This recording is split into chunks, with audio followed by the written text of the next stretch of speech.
안 된다고. 안 될 거라고 미리 정해놓고 그래서 뭘 하겠어요? 해보고 판단해야지. 나한테 하는 말인가? 얼마요? 네 논리를 나한테 납득시키지 말라는 거야. 나스닥, 가치를 네가 정하지 마. 나스닥, 이제 시작이구나. 원하는 거 다 이루면서 살 거야. 가만입니다. 더 시전입니다. 나스닥 주간 영상 시작하도록 하겠습니다. 어제의 장은 이게 뭐야? 3대 지수 모두 엄청난 불장. 필라델피아 반도체는 미친 떡상으로 마무리를 하였습니다. 개인적으로는 상당히 좀 아쉬운 장이라고 생각하고 있습니다. 이대로 원웨이로 나스닥이 전고점을 돌파해버리면 당연히 좋은 일이지만 이렇게 올랐다가 다시 한번 며칠 전에 급락자리로 내렸다가 또 올랐다가 또 내렸다가 이러한 장이 펼쳐진다고 하면 장투를 하는 우리의 입장으로서는 굉장히 좀 짜증나는 상황이 펼쳐질 수도 있으니까요. 내리는 김에 확 내렸다가 천천히 올라주는 걸 좋아하는데 이렇게 급등락이 심한 장을 저는 별로 좋아하지 않기 때문입니다. 공포지수 42고요. 공포지수가 42. 저는 근본 공포 구간에서 유프로, 태클, TQQ의 대안이죠. 쏙슬, TSLL, 마라, 코닐, 그 밖에 몇몇 등을 공포 매수 진행하였습니다. 모두 매수가 대비 괜찮은 수익권에 진입을 한 상태이고 역시나 공포의 매수는 맞기는 맞는 것 같습니다. 물론 저 같은 경우는 기존의 물량을 계속적으로 들고 있었기 때문에 추가 매수를 해서 저의 평단은 높아지긴 했지만 어쨌든 공포 구간에서조차 추매를 하지 않는다면 도대체 언제 어디서 추매를 할 것입니까? 다시 한번 공포 지수가 전저점을 뚫고 내려갈 시 추가 매수 계속적으로 진행할 것입니다. 어제의 장이 많이 올랐지만 그래도 안심할 단계는 아니며 주식을 투자함에 있어서 안심할 시기는 그 어느 자리에도 존재하지 않습니다. 언제나 전체 비중 대비 약 20% 정도는 현금 비중을 항상 들고 가야 하며 너무 또 내린다 그러면 이 현금 비중을 쓰고 너무 또 오른다 그러면 다시 이 현금 비중을 확보하면서 주식을 계속적으로 들고 가야 하며 시장을 떠나서는 안 됩니다. 항상 분할 매수, 분할 매도의 전략으로 가야 합니다. 저는 이대로 나스닥이 쭉 올라도 상관없고 다시 익스트림 피어로 가더라도 남은 현금으로 분할 대응할 것입니다. 11일 전에 지금은 조심해야 될 때 이 영상으로 현금 비중의 강조와 현금 비중이 없거나 평단이 너무 높으신 분들은 이때 현금 비중을 확보해야 된다고 말씀드렸죠. 그리고 바로 급락이 오고 그리고 다시 공포지수 최저점 부근에서 매수를 한 자들은 지금 약간 기분이 좋으실 거라고 생각하고 있습니다. 이래도 제가 인간지표입니까? 이래도 제가 주식의 차트를 못 봅니까? 혹시 아직까지도 그렇게 생각하시는 분들이 있다면 오랜만에 욕먹을 각오로 하고 또 한마디 해야겠네요. 구독, 좋아요 부탁드립니다. 감사합니다. 공포지수의 타임라인 지난 8, 9, 10월 조정장에서는 이러한 구간에서 상당히 공포를 보여주고 확 올랐다가 다시 한번 미친 공포를 한번 보여줬던 구간이 있었습니다. 지금도 공포를 보여줬다가 오르고 있는 상태지만 언제나 주식이라는 것은 방심하면 칼을 꽂기 때문에 다시 한번 미친 공포의 구간도 충분히 보여줄 수 있는 게 주식 시장입니다. 그래서 항상 주식은 대응이며 장기 상승 추세가 깨지지 않는다고 하면 공포의 구간에서 고통을 견디고 매수를 실시해야 한다는 것입니다. 나스닥 100 QQQ로 볼 때 많이 올랐죠. 저점 대비는 많이 올랐죠. 음봉으로 꽂힌 날이 하루 그리고 계속적으로 많이 오르고 있습니다. 파란색 선을 살짝 위로 올라와 좋았던 것은 상당히 괜찮은 흐름이라고 볼 수는 있으나 여전히 21선은 밑으로 내려오고 있는 모습 이런 식으로 21선이 위로 계속적으로 상승 형태를 보여야 안심할 수 있는 단계라고 볼 수 있으며 현재는 21선 저항을 맞고 다시 내려도 전혀 이상할 게 없는 상황입니다. 너무 낙관하지 말라는 것입니다. 그래도 다행인 것은 일목균형표를 확실하게 이탈해줬다가 굉장히 빠른 시일 내에 3일 만에 바로 일목균형표의 그물대로 복귀를 해줬다는 것. 이것이 강세의 장입니다. 상승 추세선 그거들 있잖아요. 상승 추세선 위에 있잖아요. 언제나 상승 추세선의 위에 있을 때는 급락할 시에는 도망가는 것이 아닌 매수로 대응을 하셔야 됩니다. 알려드렸잖아요. 익스트림 피어, 바이, 뉴트럴 홀드, 익스트림 그리드, 셀, 뉴트럴 홀드, 바이 홀드, 셀 홀드, 바이 홀드, 셀 홀드. 주식을 시계 방향으로 해야 된다고 말씀드렸잖아요. 시계 반대 방향으로 하면 본전 아니면 마이너스 또는 큰 손실입니다. 시계 방향으로 하세요. 공포지수 매매법, 매수의 방법, 매도의 방법, 주식의 매도 타이밍, 주식의 매수 타이밍 다 참고하시면 돼요. 그냥 이대로만 하면 됩니다. 어려울 게 없습니다. 나스닥 1배지수 QQQ 차트 주봉으로 볼 시에 4월 4주차는 3.94% 엄청난 상승. 4월 3주차에 뭐 미친 듯이 내렸기 때문에 간의 기별은 안 가고 24년 최고점 대비 4%밖에 하락하지 않은 상태입니다. 이래서 강세장에서는 주식을 계속 들고 가야 된다는 말입니다. 일부 비중만 매도를 하고 일부 비중은 다시 재매수하고 주식을 쭉 들고 가야 된단 말입니다. 최근 한 달간 상당한 공포의 시기이긴 하지만 주식을 계속적으로 들고 왔던 사람들은 아직도 상당한 수익이라고요. 저는 계속 들고 가고 있고요. 롱의 보조지표 다우지수는 MACD 양봉이 뜨는 모습, S&P는 양봉이 뜰랑말랑, 나스닥도 양봉이 뜰랑말랑. 일단은 상황은 좋아졌습니다. 다시 한번 공포지수가 최저점을 갱신할 수 있는 상황은 당장 벌어질 것 같진 않고요. 3, 4일 동안 상당히 많이 내려야 그 지점이 도래할 것 같습니다. 공포에 매수하신 분들 모두 축하드리고요. 지금은 여전히 익절을 할 타이밍은 아닙니다. 계속적으로 홀딩을 하셔야 될 타이밍입니다. 공포에 매수한 물량을 익절해야 할 타이밍은 볼린저 밴드 여기 상단을 터치할 때, 시간이 지나면 볼린저 밴드 상단은 계속적으로 내려오게 되어 있습니다. 만약에 반등이 다음 주에도 유지된다고 하면 캔들은 올라가고 볼린저 밴드는 내려오고 만나게 되겠죠. 그 지점에서 너무 자신이 두렵다, 지금의 수익을 단 하나도 놓치고 싶지 않다라고 하면은 그 지점이 오는 순간에 공포에서 매수한 물량을 수익 실현하시길 바랍니다. 지금은 아니에요. 나스닥 1배지수 QQQ 차트로 보는 주봉 희망회로 시간 한번 돌려보죠. 희망회로는 일주일에 한 번만 돌립니다. 20년 코로나 이후의 대상승장은 주봉 87개 609일 동안 141% 상승했죠.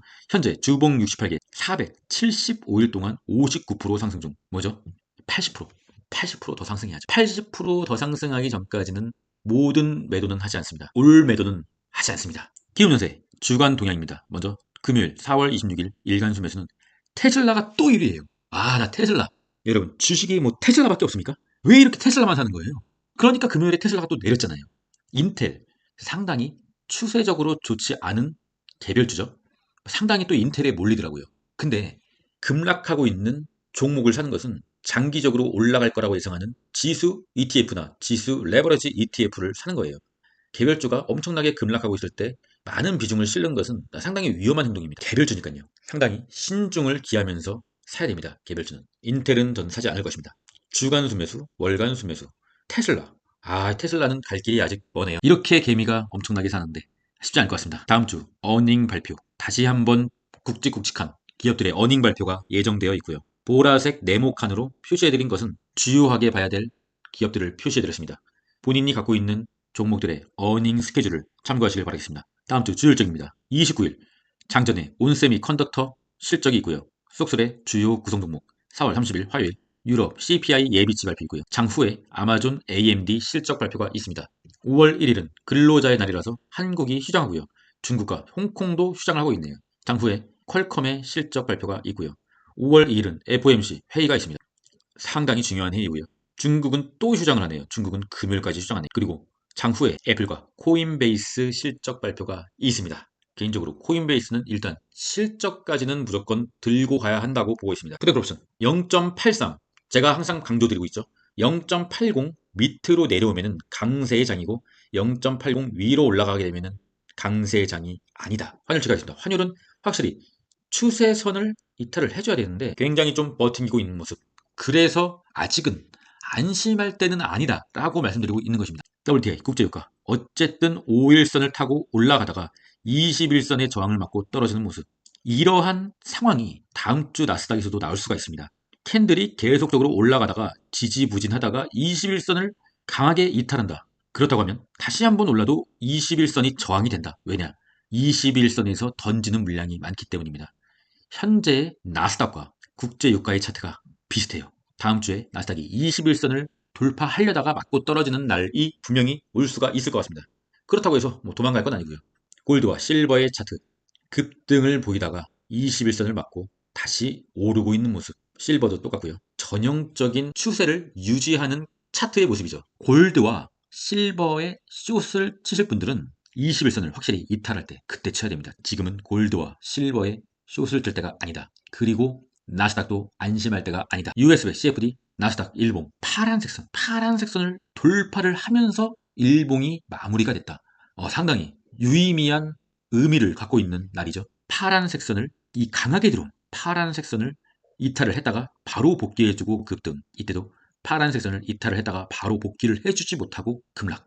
파란색 선을 강하게 돌파하고 유지를 해준다. 괜찮은 흐름. 엔비디아 21선을 돌파해줬다. 그리고 일목균형표마저도 돌파를 해줬다. 단기적으로 추세를 돌린 거죠. 그렇게 된다고 하면 이 추세 라인을 이런 식으로 이렇게 그을 수가 있는 거죠. 제가 선을 긋는 방법을 알려드린 겁니다. TQQQ 1배 지수 QQQ 차트로 봤을 때는 이 파란색 선을 넘겼는데 TQQ는 못 넘긴 거죠. 정확히 말하면 이 파란색 선에서 1배 지수를 샀던 사람들은 지금 본전이 왔는데 이 파란색 선에서 TQ를 산 사람들은 아직도 마이너스라는 거죠. 이것이 바로 3배 레버리지의 괴리율입니다. 항상 바이 앤 홀드가 아니며 바이 바이 바이 홀드 홀드 홀드 셀 셀 셀 이렇게 분할 매수 매도를 해야 된다는 것입니다. 어떠한 경우에서도 풀 매수를 해서는 안 되는 이유가 바로 이것입니다. 괴리율이요. 괴리율이 발생했기 때문에 동일한 날짜에서 1배 ETF와 3배 ETF를 산 사람들은 수익률이 달라지게 되는 거죠. 무슨 말인지 아시겠죠? 어쨌든 간에 TQ가 올랐다는 건 뭐 좋은 거니까 일목균형표 그물대 안으로 빨리 들어와 줘야 되는데 지켜보도록 하시죠. 속설도 마찬가지입니다. 단기적으로 5일선, 빨간색 5일선 위에 강하게 올라와주고 계속적으로 오르고 있기 때문에 매도를 할 필요가 없는 거죠. 불주, 여전히 못난 놈. 넘어가도록 하겠습니다. 테슬라. 키움전사가 그렇게 미친 듯이 다시 테슬라를 사고 있는데 테슬라가 어떻게 다시 오릅니까? 한 가지 긍정적으로 볼 것은 패턴이 양음 패턴이라는 거. 십자 도지 음봉 그리고 상승. 십자 도지 음봉 그리고 상승. 저는 테슬라를 홀딩하도록 하겠습니다. 숏의 보조지표. 속스 S 같은 경우는 21선을 이탈하는 상당히 롱을 투자하는 입장에서 좋은 모습.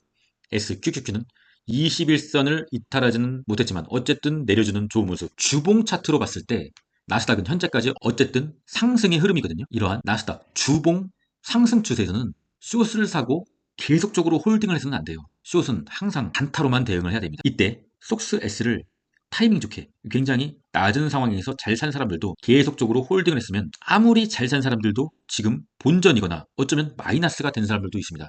숏은 나스닥 주봉 상승 추세에서 절대로 장기 홀딩을 해서는 안 됩니다. 키움전사의 ETF 일간 순매수 현황 TSLL 2위고요. 이렇게 롱이 득세한 일간 순매수에서 나스닥이 큰 폭으로 올랐다는 것은 며칠 전 급락 시 나스닥을 사지 못한 포모에 시달린 매수세가 들어왔다고 밖에는 판단할 수가 없습니다.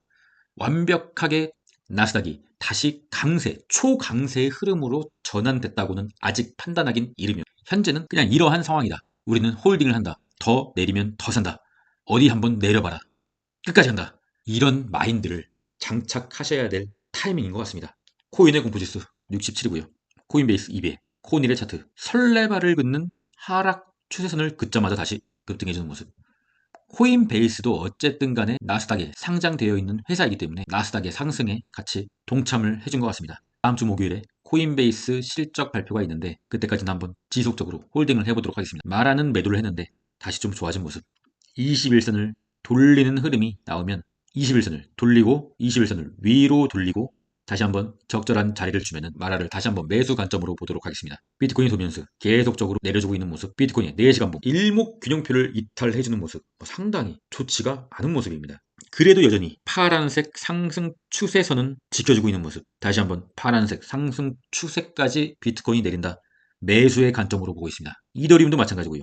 지지선까지 언제든지 이때도 뭐 2번이나 지지선까지 내리고 반등을 해줬는데 뭐 3번 내리지 않으리라는 보장이 있습니까? 언제든지 지지선까지 내릴 수가 있습니다. 그런 상황이 온다고 하면 추매의 관점으로 보고는 있는데 근데 좀 이상하지 않습니까 여러분? 비트코인이 상당히 내리고 있는데 이더리움은 조금밖에 안 내리고 있어요. 전체 코인 중에서 비트코인이 차지하고 있는 비율인 비트코인 도미넌스는 계속적으로 내려오고 있고요. 돈들이 어쩌면 비트코인에서 알트코인으로 조금씩 이동을 하고 있는 것이 아니냐. 그래서 이더리움은 비트코인보다 잘 버텨주고 있는 것이 아닌가. 뭐 이런 뇌피셜을 한번 해보고요.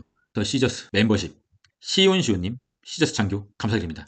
UDT나 장교에 가입을 해주신 분들은 제 영상을 아무거나 눌러보시면 고정 댓글이 있습니다. 더보기나 고정 댓글을 눌러보시면 링크가 있습니다. 링크를 확인해 주시고 저에게 상담을 거셔서 매매 일지와 실시간 커뮤니티 채팅방에 들어올 수 있는 링크를 받으시면 되겠습니다. 그걸 못 찾는 분들도 계시더라고요. 고정 댓글을 참조해 주시길 바라겠습니다.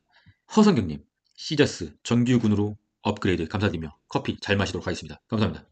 더 시저 유튜브 구독자방에 300명이 들어와주고 있는 모습 열심히 한번 좋은 정보 같이 한번 나눌 수 있도록 노력하겠습니다. 저 같은 경우는 이 주식을 굉장히 오랫동안 하고 있는데 너무나 안타까운 것이 뭐냐면 우리가 주식을 하고 있는 이유는 돈을 벌기 위해서고 주식으로 돈을 벌기 위해서는 쌀 때 사서 비쌀 때 팔면 됩니다. 그런데 우리가 주식에 항상 관심 있어 하는 시기는 주식이 오를 때예요. 오를 때 관심이 있는 거죠. 주식이 오를 때 주식을 사면은 그 주식이 더 오르면 팔아야 돼요. 왜냐면 다시 내릴 수 있으니까요. 그런데 이 주식이 내릴 때 주식을 사면요. 주식이 오를 때 안 팔아도 돼요. 왜냐? 주식이 내릴 때 사놨기 때문에 주식이 올랐다가 내려도 여전히 수익권이니까요. 그렇게 주식을 소유하는 겁니다, 여러분. 주식을 무조건 팔려고만 하지 마세요. 주식을 장기적으로 소유를 해야 됩니다. 소유를 해야 더 큰 퍼센트를 먹을 수 있다고요.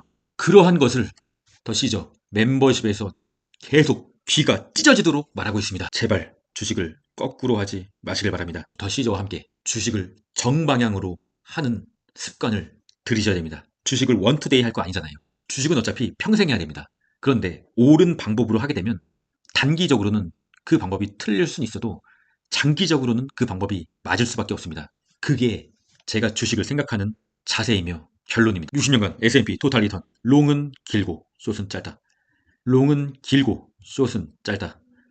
롱은 쭉 길고 숏은 짧다. 지금은 롱의 구간이다. 행복은 노력의 대가로 얻는 것이 아니라 지금의 소소함을 놓치지 않는 것이다. 우리가 어쨌든 간에 주식으로 돈을 버는 이유는 주식으로 돈을 벌기 위해서 돈을 버는 게 아니잖아요. 행복을 위해서 지금의 소소함을 놓치지 않기 위해서 돈이라는 도구가 필요하니까 돈을 버는 거 아니겠습니까? 주말에는 잠시 주식을 내려놓으시고 여러분들의 소소함을 잡으십시오. 최적의 매수 타이밍은 시장에 피가 낭자할 때다. 설령 그것이 당신의 피일지라도 말이다. 존 템플턴. 그럼 전 끝까지 하겠습니다. 이상입니다.